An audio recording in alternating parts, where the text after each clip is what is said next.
Seja bem-vindo a mais um episódio de MIP, Método Integrativo de Impacto para a Transformação.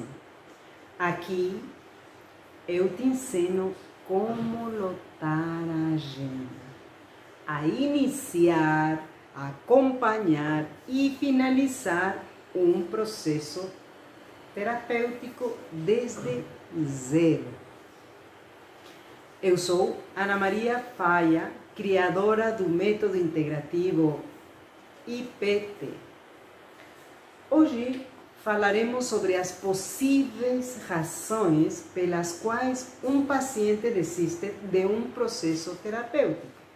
Quem já não ouviu falar daquele paciente que iniciou o processo terapêutico e não deu continuidade?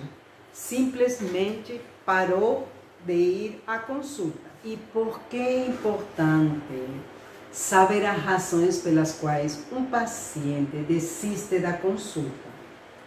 Porque quando você tem conhecimento de um problema, você tem a possibilidade de resolvê-lo. Acontece em todas as coisas, absolutamente em tudo.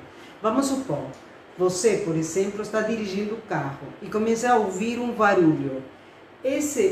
Escutar o barulho ajuda você a alertar de que existe um problema e você vai poder ter a possibilidade de resolvê-lo, de levar o carro ao mecânico e que ele ache o problema. Então, acontece sempre, porque se isso não acontecesse, se você não percebe ou não toma cuidado do barulho, pode ser que o carro ou o motor estrague e aí já não tem solução. Então, é muito importante. O conhecimento dá a possibilidade de resolver. E por que investir tempo em descobrir as razões pelas quais um paciente desiste? Porque isso evitará simplesmente que ele desista e continue o processo terapêutico. Então, a ideia é, bom, Ana Maria, e qual é o benefício disso? Qual vai ser o benefício desse conhecimento? Que vai evitar repetições, vai evitar desistências, você vai ter um maior controle da situação e quando você evita tudo isso, automaticamente você ganha reputação. O que acontece se você não toma cuidado disso? Se você não presta atenção em as razões pelas quais um paciente desiste do processo? O que vai acontecer na consulta? Vai diminuir o número de pacientes, a sua reputação. Se você tem menos pacientes, a reputação de você vai aumentar ou vai diminuir? Óbvio, vai diminuir, vai decrescer. Ele não vai poder crescer mais. E você não vai conseguir ajudar o paciente e isso se vai tornando uma bola de neve. Então, por isso, o melhor momento de saber as razões e resolver isso é agora. Para você, o que é mais importante? Que o paciente fique e você possa ajudá-lo ou que ele desista? Óbvio que ele fique, porque assim você pode cumprir com sua missão de psicólogo, que é ajudar as pessoas. Tudo bem, levando em consideração que a pessoa tem a liberdade de fazer ou não o processo terapêutico, muitos psicólogos e terapeutas não dão importância à desistência. Então, agora que já sabe você a importância, vou te mostrar como prevenir e reduzir o número de desistências. E você me pergunta, mas Ana Maria, por onde começar? É muito simples, pela primeira sessão. A primeira sessão é a chave da continuidade do processo ou da desistência do processo. Na primeira sessão, você antecipa ao paciente o que pode acontecer na terapia. Por exemplo, que a terapia não é uma pílula mágica, senão um processo, como já mencionei anteriormente no vídeo, e que você, neste momento, vai convidar a pessoa a um comprometimento, porque nem sempre isso está esclarecido na cabeça do paciente. Ele pode achar que com ir e participar 1 hora de terapia já está resolvendo. Não, tem que ter comprometimento. Mas e como você faz para que a pessoa tenha comprometimento no processo? Primeiro, como expliquei na primeira sessão, você explica ao paciente que o processo depende dele. Tipo, os 70% do processo terá êxito se ele contribuir. Vai depender dele. E um 30% do terapeuta. Por que os 70%? Porque a única pessoa que pode fazer mudança na sua vida é ele. E no comprometimento, você deixa claro desde a primeira consulta que você está aí para acompanhar, para apoiar, mas a responsabilidade, o comprometimento é dele. Só ele é quem pode fazer a mudança na vida dele. Você pode ajudar, pode contribuir, pode dar exercícios, pode dar dicas, mas quem vai executar tudo que você coloque para ajudar e apoiar o paciente é ele. Então, desde um primeiro momento, ele tem que saber que a terapia, o êxito ou a desistência da terapia depende dele. E se realmente ele colocou na terapia que ele quer esse processo, então ele vai se comprometer. Você também é importante colocar para que exista este comprometimento, você pode colocar quais são as possíveis sabotagens por parte do paciente que poderia acontecer durante a terapia, não? Durante o processo. Por exemplo, ele dá maior importância ou prioridade a outros compromissos, vai esquecer as datas, os horários da consulta, preguiça. Então, aí você, quando previne ao paciente, você deixa ele em alerta.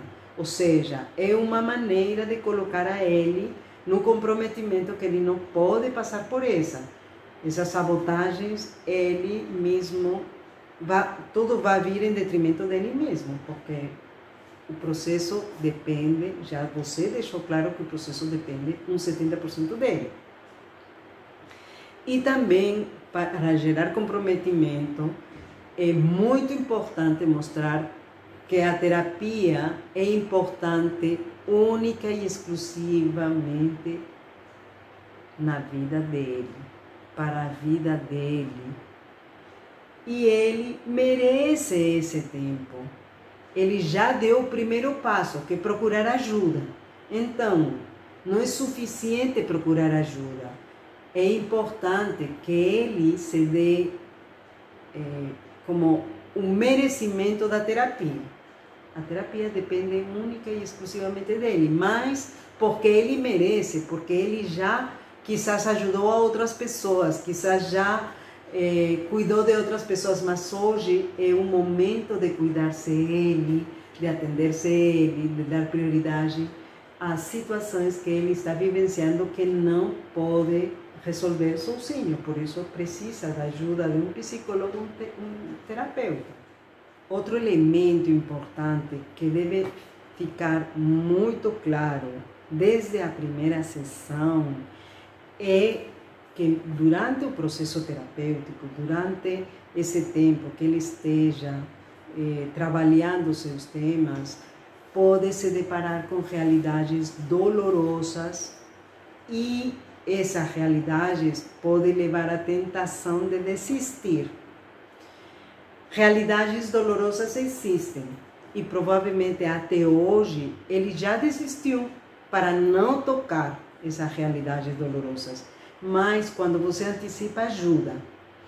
Outro tema é ser muito incisivo e perguntar na primeira sessão, realmente você quer se comprometer com o processo? Não para assustá-lo, a intenção não é assustá-lo, sino simplesmente remarcar a consciência, trazer a pessoa à consciência do comprometimento e responsabilidade. E outro elemento que também deve ser alinhado desde a primeira sessão são os desejos do paciente com os temas que vão ser trabalhados durante o processo. Eu lembro que uma vez, na primeira sessão, a pessoa chegou a mim com um tema de separação, o marido tinha traído ela e tal, e ela chorava, né? Normal, chorar por uma realidade assim. Mas ela queria que de todo jeito o marido voltasse. Poxa, isso não tem como ser feito. Então, se você disser, não se preocupe, não.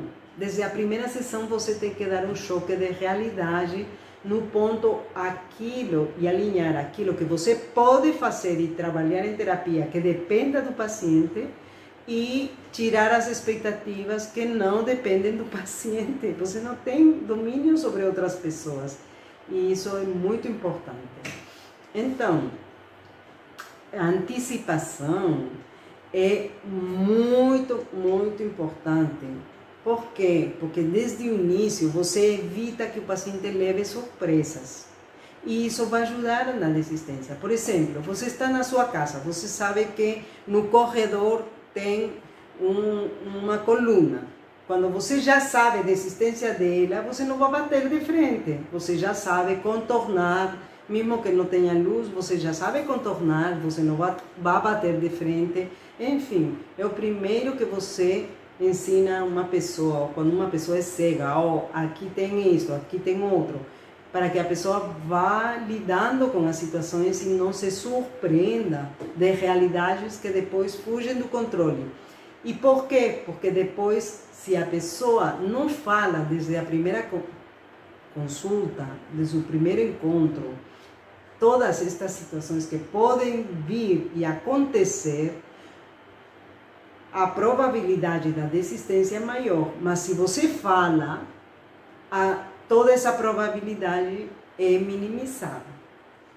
Falei sobre os motivos dos pacientes que desistem, mas agora quero colocar aqui delicadamente os motivos pelos quais o terapeuta contribui para a desistência dos pacientes.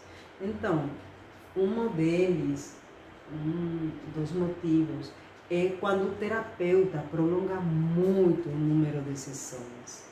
O paciente começa a priorizar outros eventos e termina desistindo. Mas a pergunta não é essa.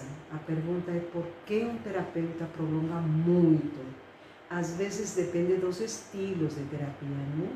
As pessoas acham que e acreditam em que devem escutar ao paciente às vezes que for necessário.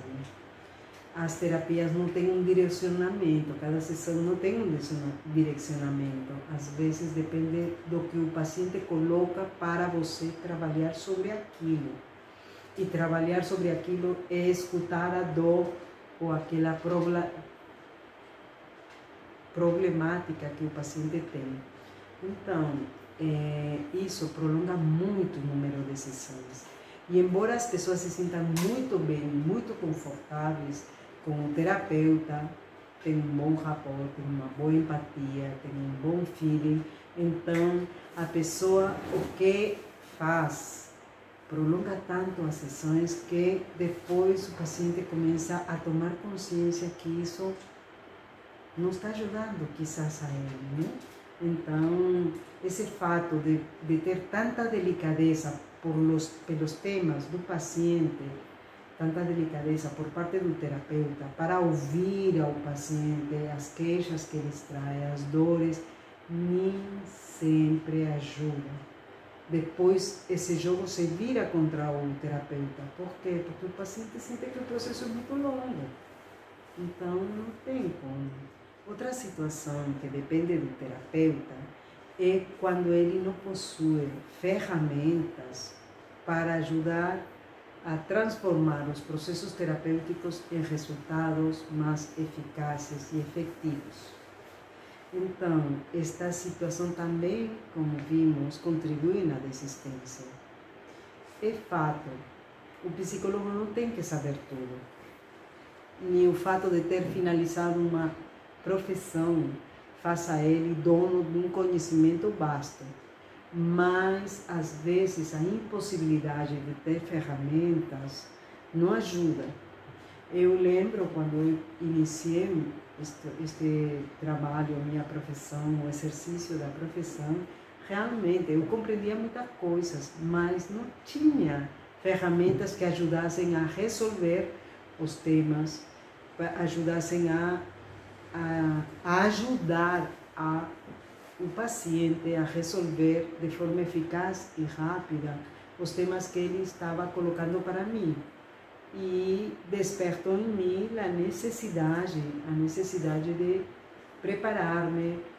Já sabia que meu paciente ia trazer um tema tal, então eu aprofundava nesse tema para ter mais ferramentas de como as coisas acontecem às vezes, né? Então é muito importante que o ferramenta ter ferramentas, que o paciente, possa ter ferramentas que ajudem a resolver de forma eficaz os problemas do paciente.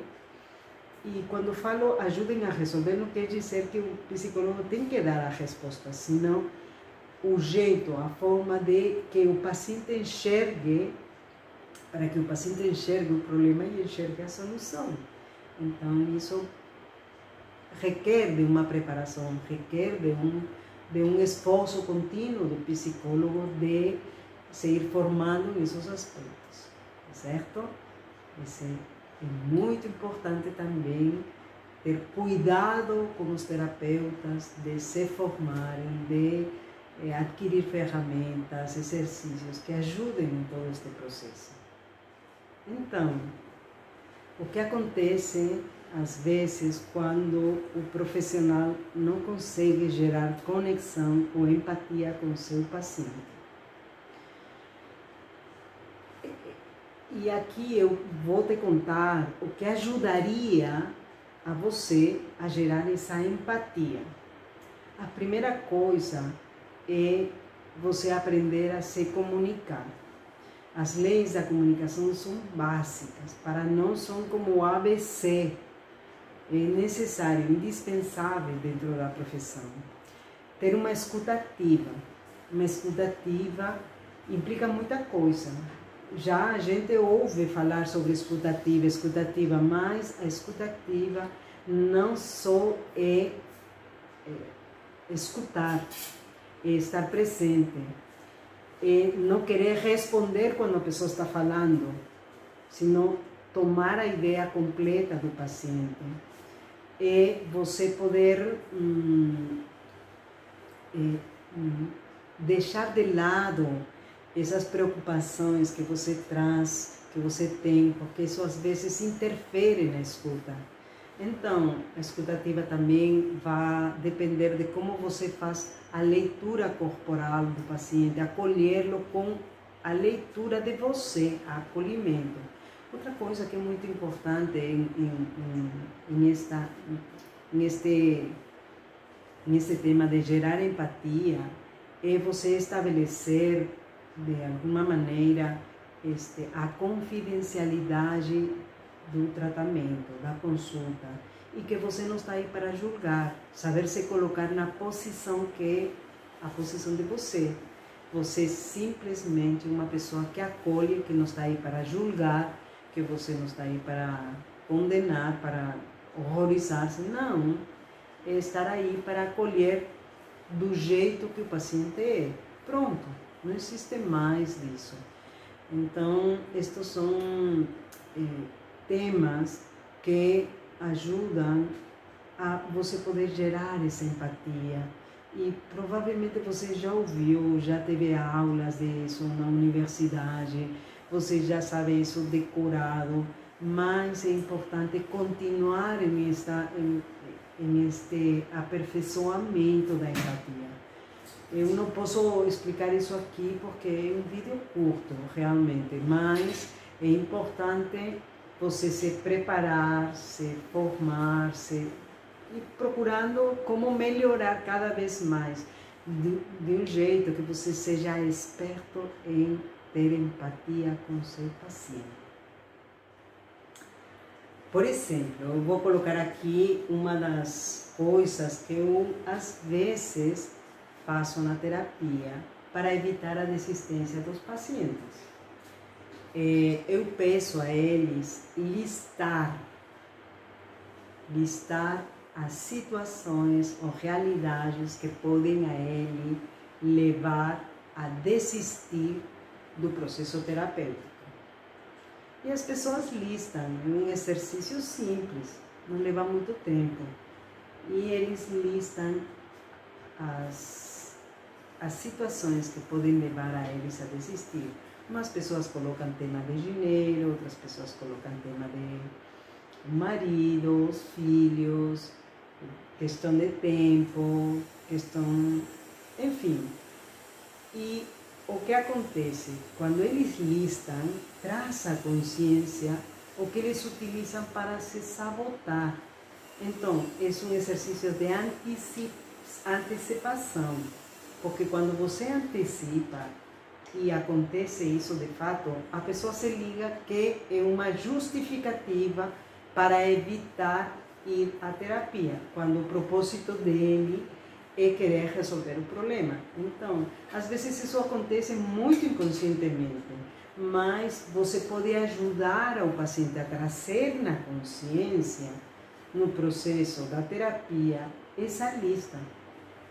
Ajuda muito. E muitas pessoas já falaram para mim: eita, Ana Maria, ainda bem que eu listei, porque quando isso aconteceu, eu me toquei de que aquilo era uma forma de me sabotar para eu não vir. E às vezes, de fato, acontece que a pessoa não pode, né?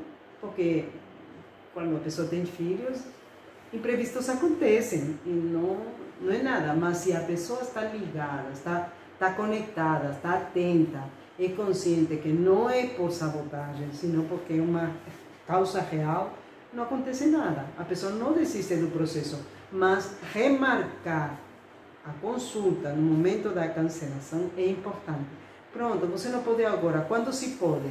Pode amanhã, pode depois de amanhã, porque assim a pessoa entende que é parte do processo do comprometimento dela. E por fim, chegou o tema, o clássico motivo pelo qual as pessoas desistem de consulta, é o tema do dinheiro. E normalmente não é um tema de dinheiro, é um tema de prioridade. Por que falo de prioridade? Porque quando você quer uma coisa, você corre atrás, procura o dinheiro, busca, se endivida, faz muitas coisas para que aquilo aconteça. Vamos supor, você vai a um shopping e você gostou de uma blusa, pronto.